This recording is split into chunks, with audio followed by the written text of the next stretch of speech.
now we have Judith Marshall.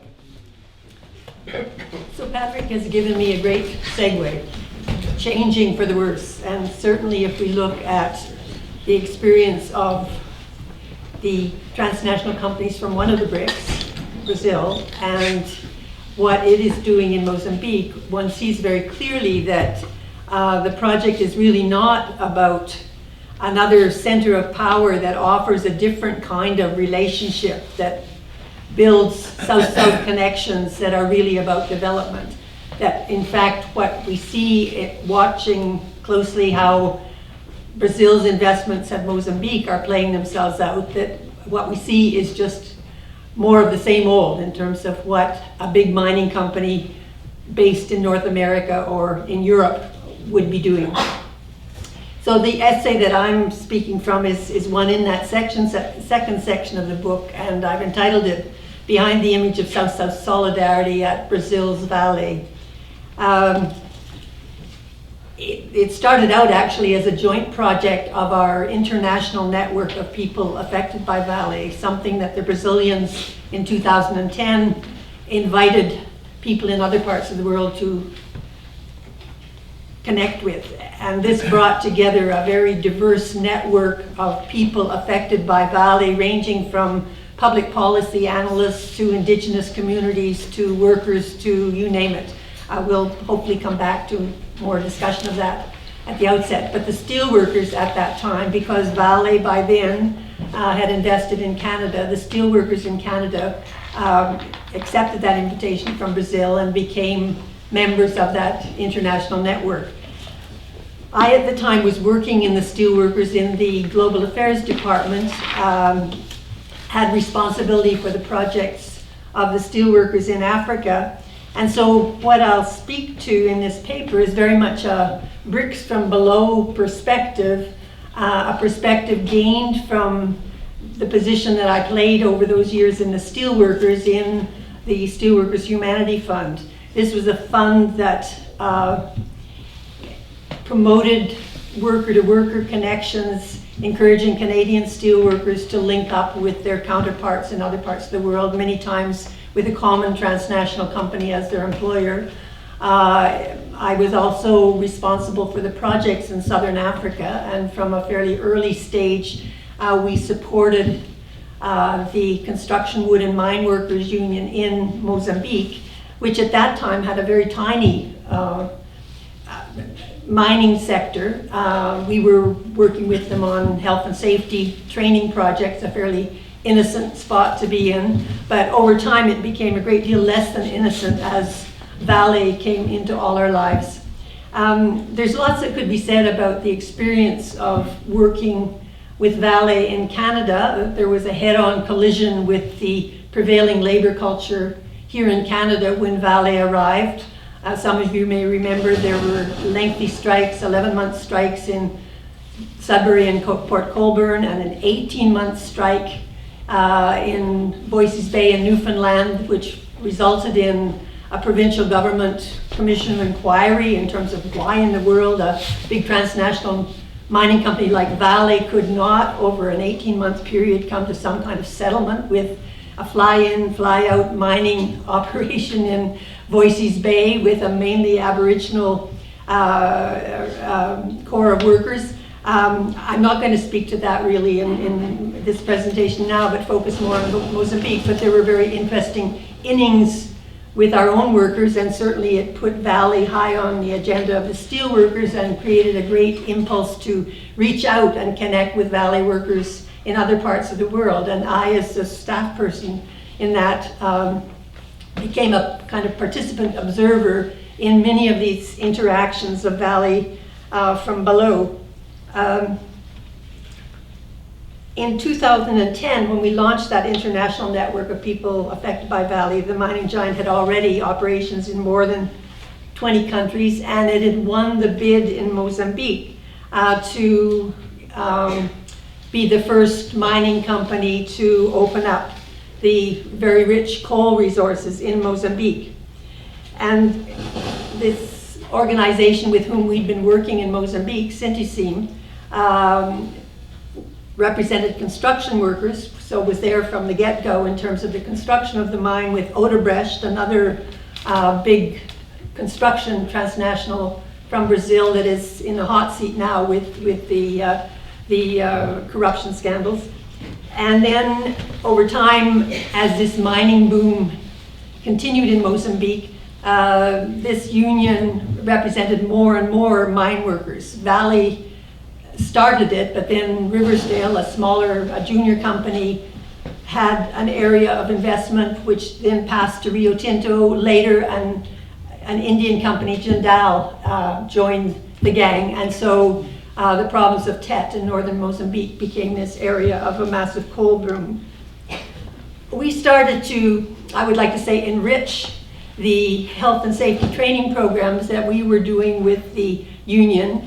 They had invited us to play a hands-on role and to really focus on the mining sector. So we enriched the courses by inviting Valley workers from Brazil and from Canada to join us as part of the resource team.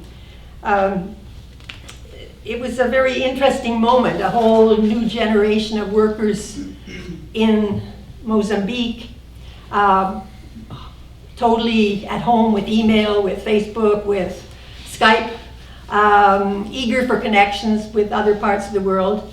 Other things happening as well. The Canadian Embassy was mad keen on corporate social responsibility funding. We actually managed to persuade them that to engage with a corporation, you had to have some idea of what what a big mining operation actually looked like, and persuaded CETA to fund us to send 18 people to Brazil and 4 from Canada, including somebody from Newfoundland who was familiar with Voisey's Bay, but that group of 18 people to go to the northern part of Brazil, to Carajás, where since the 1980s, Brazil has been exploiting massive iron mines, an 890-kilometer railway, massive port facilities in Maranhão, and shipping out Brazil's iron ore to China for China's industrialization since the 1980s.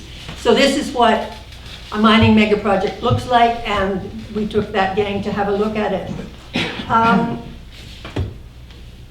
I think the learning curve in terms of what Valley was about and what the BRICS from below strategy could look like was a steep one, and turned out to be more problematic than we first imagined.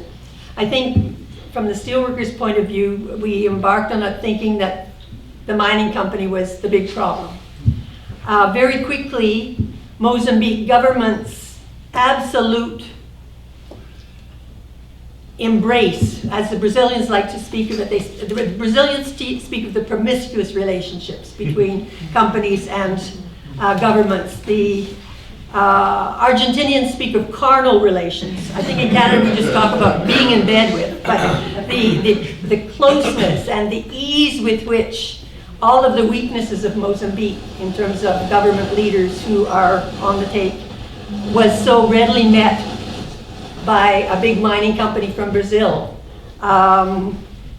In the very first trip that we made with one of these international delegations bringing Valley workers from Brazil and Canada with us, we sort of protected our backs by visiting the district administrator first so that we couldn't be labeled as sneaking into the mining areas surreptitiously. And he, at that moment, was quite new to the job and very forthcoming, and talked about how hard it was to work with these big mining companies, and volunteered the fact that one of the biggest problems was that they bought people. They bought union leaders, they bought government leaders, they bought community leaders. And he gave us an example, the fact that the head of the union in Tet province was already driving around in a Valley 4x4. Even his workers had protested against this, but he had defended his decision, saying that he couldn't get to the remote sites of the mines if he didn't have a proper vehicle. But this tendency and this easy proximity between, I mean, all this talk of the Brazilians, in fact, one of the Brazilian government leaders, Celso Amorim, had talked about the fact that there was no problem in Brazil, in Mozambique, that Brazil didn't have the answer for. But in fact, the kind of answers Brazil was taking to Mozambique were that kind of easy way of intuiting the weak points, intuiting the places where a little corruption could go a long way, and just meshing readily into the scene. So that was the kind of learning that we were deriving from these direct worker-to-worker communications, and discovering that behind that facade of South-South solidarity there was a pretty sordid set of events and arrangements that were highly problematic. Lula was a big proponent of South-South solidarity and use of Brazil's big companies to be the sort of calling card of Brazil as it went traveling. So Lula visited Mozambique at various points. On his first visit, he had on his arm Roger Agnelli, the very brash first president of Vale.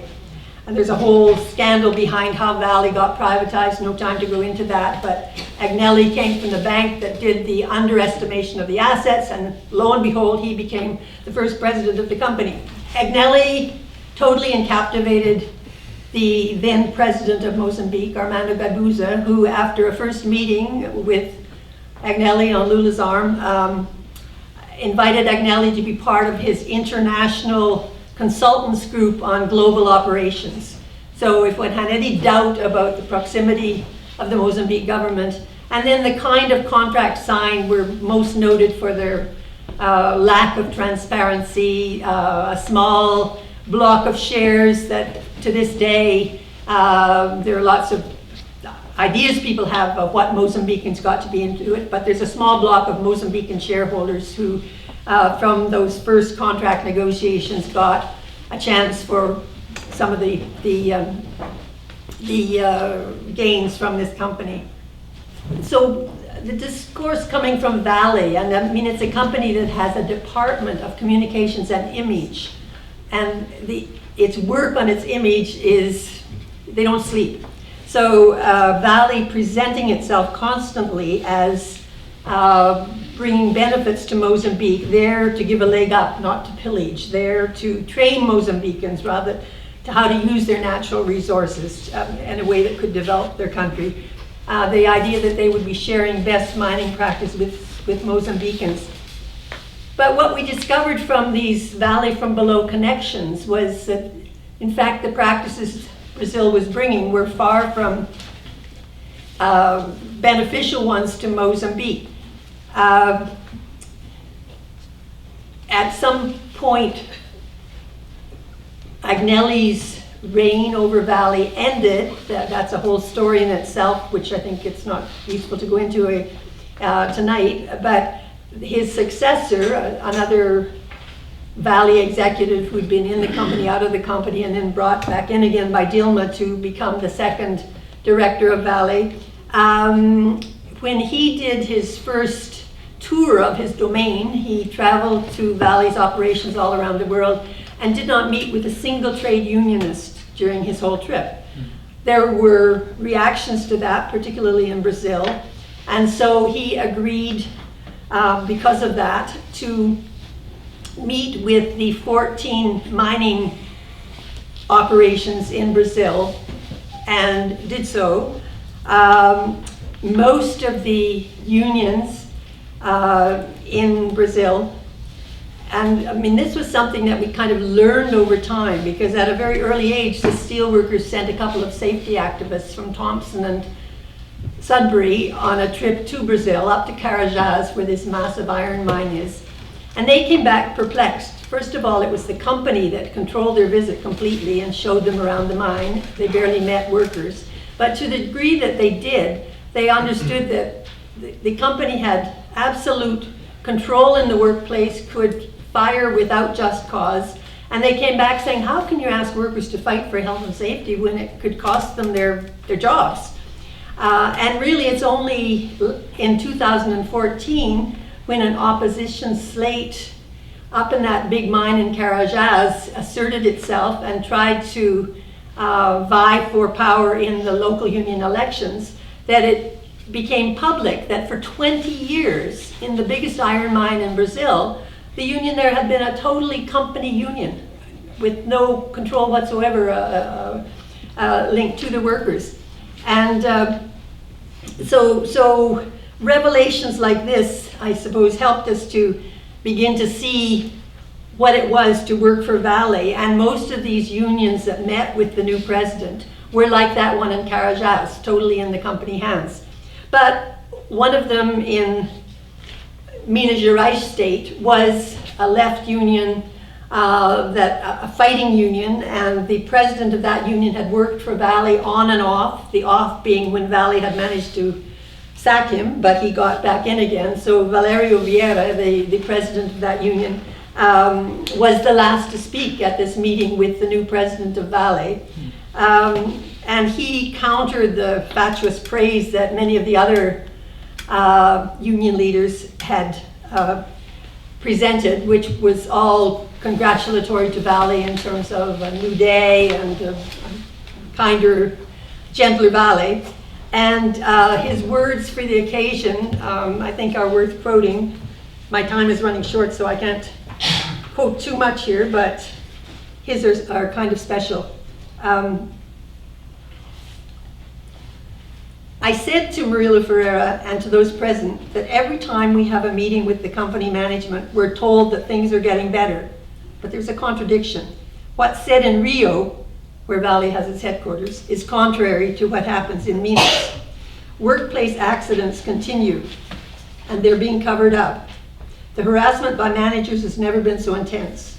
The unjust punishments and dismissals are of such proportions that it will be difficult to convince the union in Metabase and Confidence and our members there that things are going to change. Mr. President, you'll have to convince us, because up to now, nothing has changed. And then he went on in his report to his members, which he shared with our network, to give quite an incredible depiction of how Vale managed its workforce. And I just will leave us my contribution for the moment at this depiction, because I think it captures just what Brazil was offering to Mozambique and just what Vale has tried to do as it sets up its operations with workers in Mozambique. So what Vieira did was to identify the 8 characteristics of working for Vale in Brazil. First, it's noted for being very anti-union. Second, a Vale worker tends to earn less than other workers in similar workplaces. 3, Vale managers engage in constant bullying of workers. 4, Vale imposes unrealistically high production goals, thus creating the atmosphere of permanent stress which Vale promised to eliminate. 5, Vale workers live with the constant threat of being fired without due cause. 6, Vale supervisors impose arbitrary disciplinary measures with great frequency. 7, to work at Vale means to work in dangerous conditions because Vale puts production above all else and often covers up health and safety incidents. And 8, Vale regularly tries to buy union and government leaders by offering them vehicles, travel, credit cards, etc. So, South-South cooperation, sometimes it comes in strange ways, and I think that's part of what Vale has brought to Brazil. Unfortunately, it's met in Mozambique a fairly easy sell of exactly those ways of working. But we can come back to these in the discussion.